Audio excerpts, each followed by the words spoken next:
Hi guys, it's Brittany. So today's gonna be a movie review, and today I'll be reviewing Psycho. So, Psycho is pretty much this really great Alfred Hitchcock movie that he's ever did.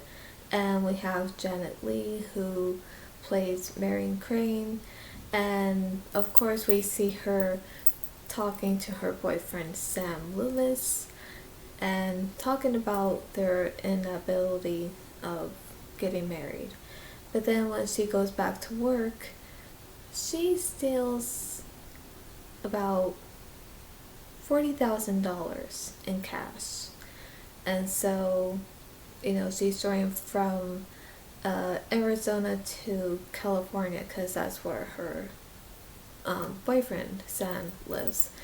And so she sees someone who crosses the street, and I think it's someone that she knows who works where she works. But he sees her in her car, and yes, she has this look on her face, and then she starts to think, you hear her inner thoughts, and she's somehow thinking, like, what if he's somehow thinking, what is she doing? So I think in a way she's starting to get a little paranoid and getting suspicious, and and so then she, at some point she stops and sleeps, and then the policeman pulls up and tells her she, I think, can't park there. And then she takes off, but then he's driving behind her, and so she's getting suspicious that somehow he's following her to see where she's going. But at some point he takes a different turn, and so then she stops by at a car shop, an auto place, to get another car. But then along the way, in this new car that she just bought, she just stopped by at the Bates Motel. But what she didn't know is that the person she would later encounter is someone who's dealing with some issues. And so, of course, she meets Norman Bates, and Anthony Perkins did such a great job playing this, very messed up character who has this psychological problem. And so, of course, when she meets him, he seems, like an okay guy. It doesn't seem like nothing's wrong with him at first. But of course, they start talking, and then he gives her a key, because when she asks for a room, he doesn't give her just any key to any room, like any number to any of the rooms.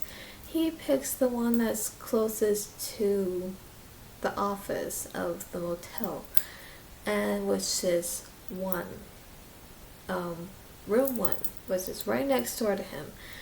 And now, of course, as the audience, as we see this, it's like, okay, why is he giving her that room? And it's like, okay, is he up to something?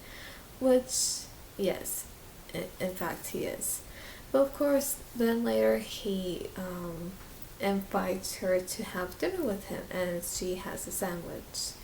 But then she sees stuffed birds in this room, where they're talking, and she's, eating her sandwich. And he says to her that his hobby is taxidermy, which is, stuffing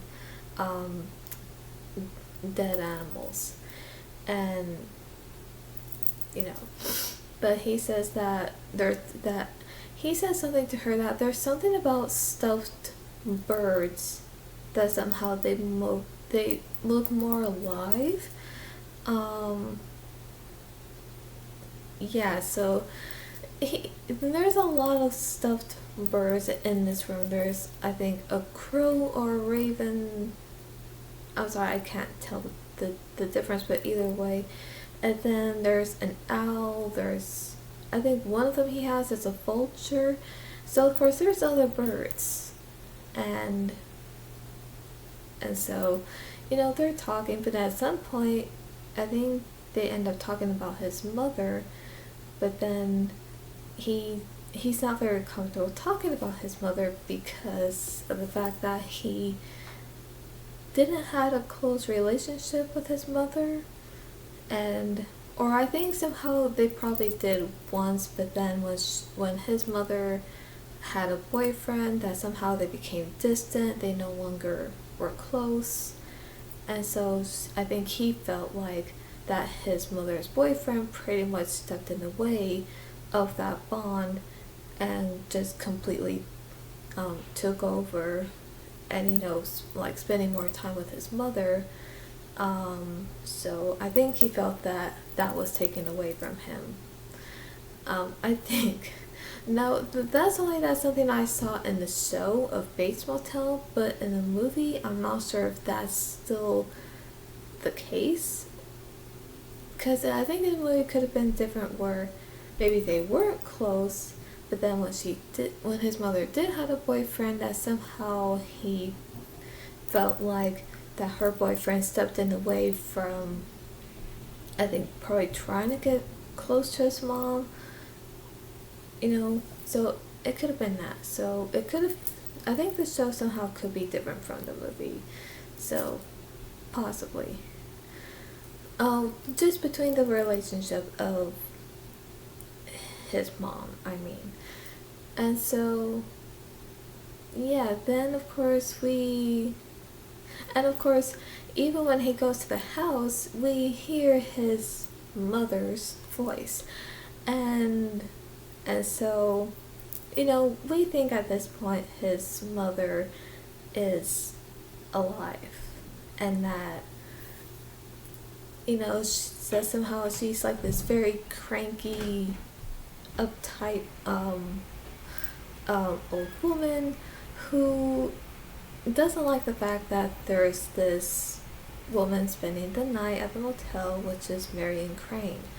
And so Marion, she later apologizes to Norman, saying, "I'm sorry if I'm imposing." And he tells her, "Oh no, you're not imposing at all."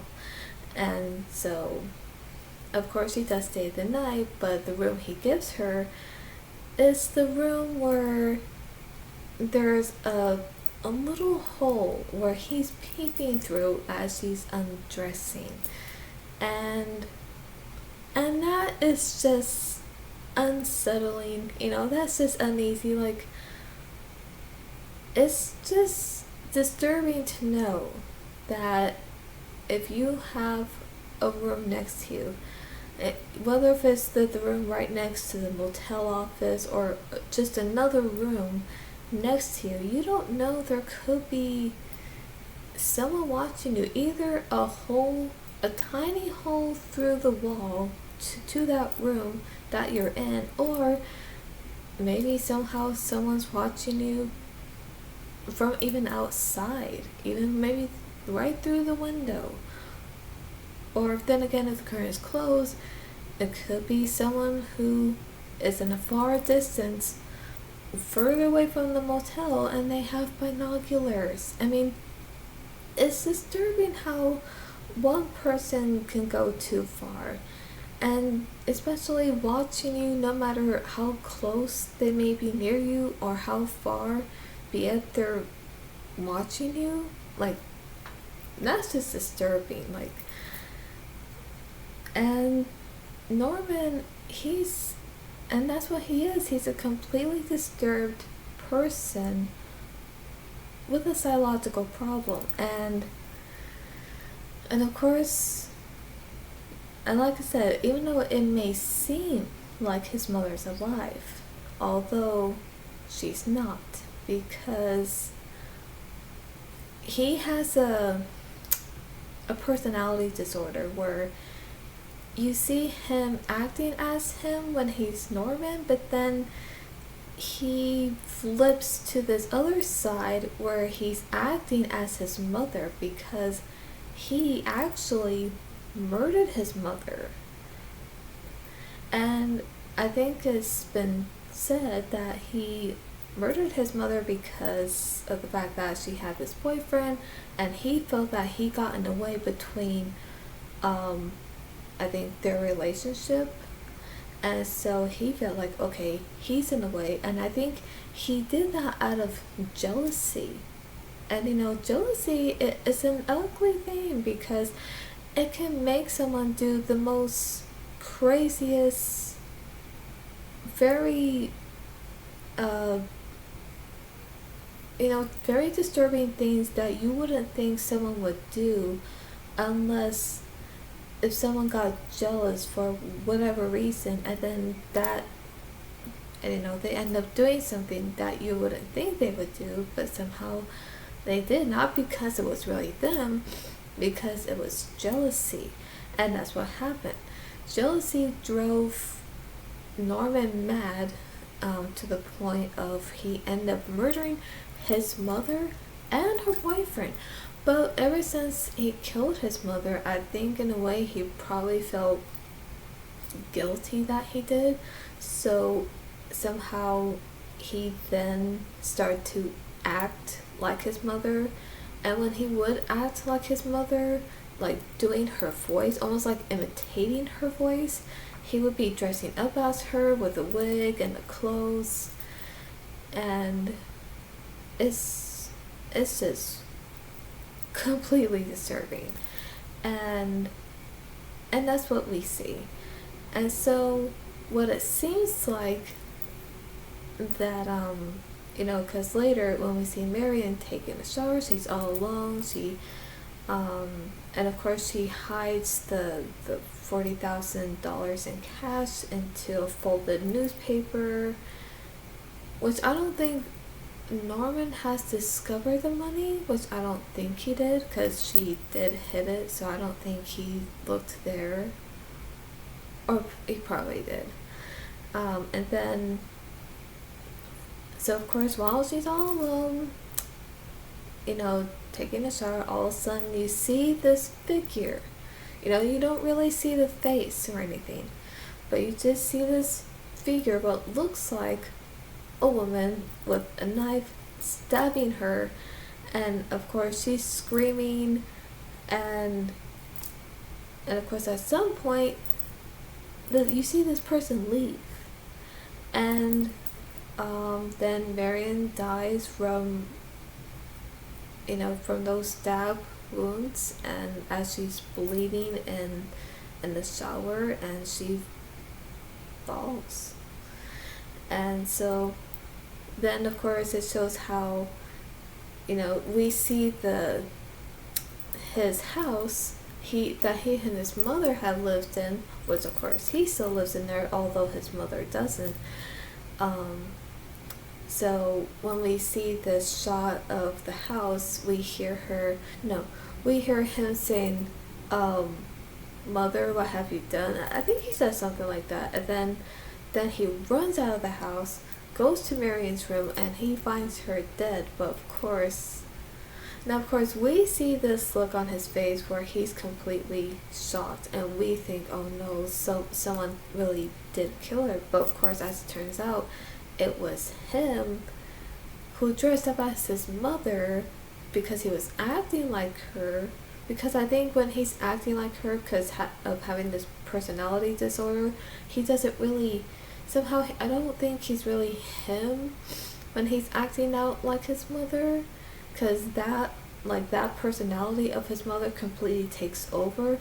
So when he comes back as Norman, he has no memory to what happened. He has no memory of something that he did, because the personality of his mother just completely takes over him. So of course he has no memory of what happened.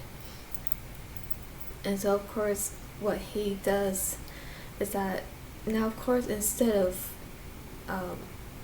calling her friends or anybody that she might know, or even calling the police, that he covers her um,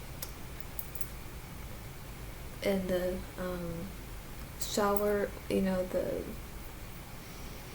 shower curtain, and puts her in the trunk, and then pushes the truck into, well, not really pushes, but I think lets the car drive into the lake, which looks like really thick mud as it sinks. So, and of course, this movie, seeing how this movie unfolds, and then her sister, because Marion's sister, she gets worried for her, so, what was her name? Lila? Yeah, and so of course, so she and Marion's boyfriend Sam, they both like team up together. They both go to where Marion was, and so they try to figure out what happened to her and where she might be. But before I even find out what happened to Marion, when they do stop by at the not hotel, motel, of course, Sam is talking to Norman, and Norman is getting uncomfortable of the things that he's talking to him about. But her sister, Lila, she's in his house, and there in the basement we see, okay, so then we see the back of the head, and we think, okay, that's Norman's mother. And then at this point, we don't know if there's something going on with her, but then as the chair turns, we don't see her alive. We see Norman's mother's corpse, with her hair, still onto her head, and even that is disturbing. It's very creepy when you see that part, because it's just scary. Like when you come across something like that, who wouldn't be like freaked out and in this shock, And so then of course later Norman comes by, and he's dressed up as his mother in the wig and the dress, and he's trying to kill her, but then Sam comes in and he stops Norman. And of course, Norman, then he's arrested and he's taken into custody. And then this guy, he explains the whole thing about Norman Bates. And I think the way he explains in the movie was described perfectly. Because once you really hear it, once you have to really pay attention to what he's saying, then you understand of what's really going on with Norman.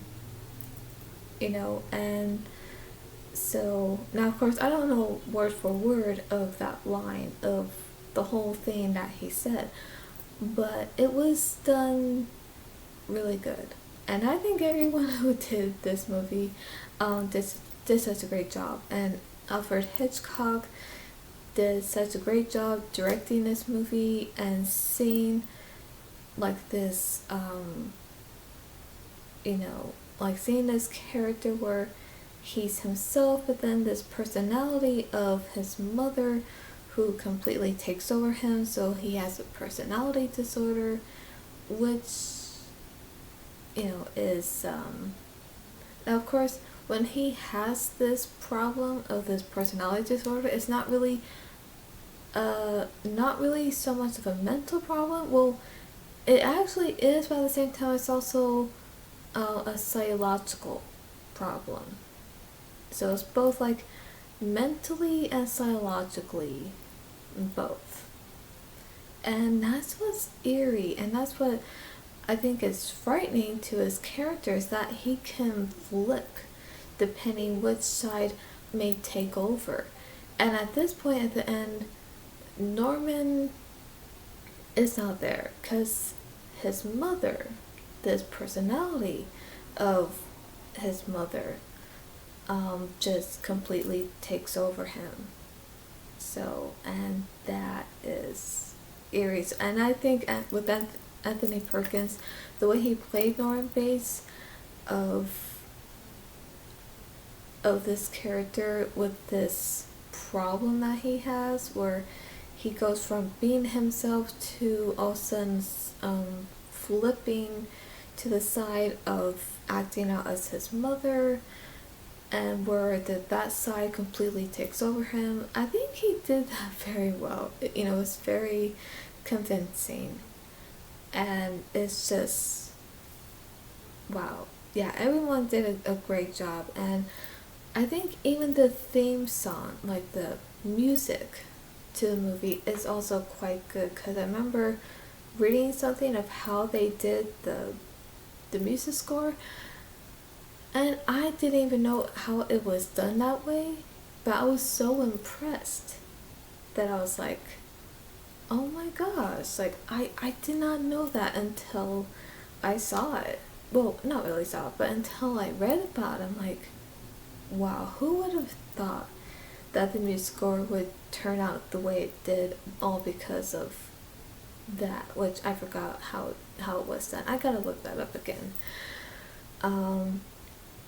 Yeah, so I would say the cast is great. Everyone did such a great job, including Janet Leigh as Marion Crane. She did such a great job too.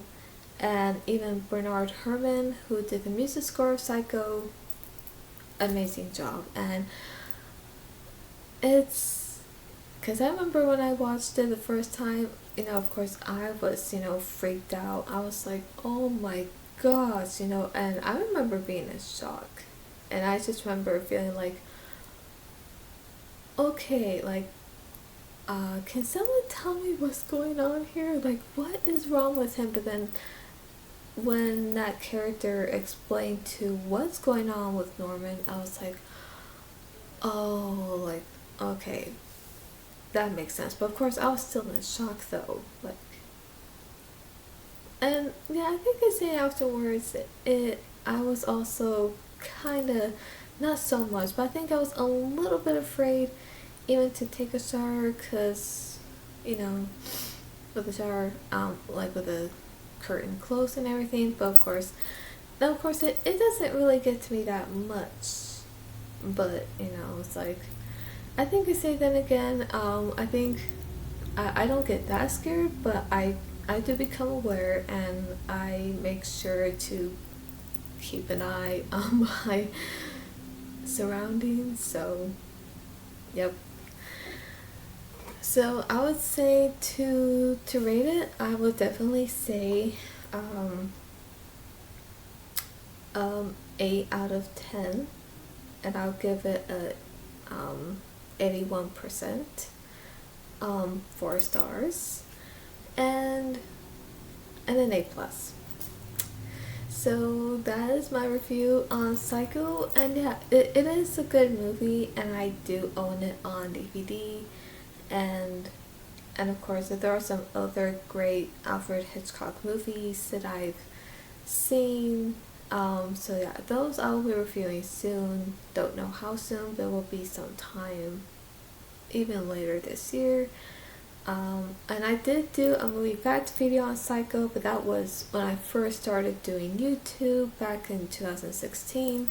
So if you want to check that out, I will leave that link to the video in the description below.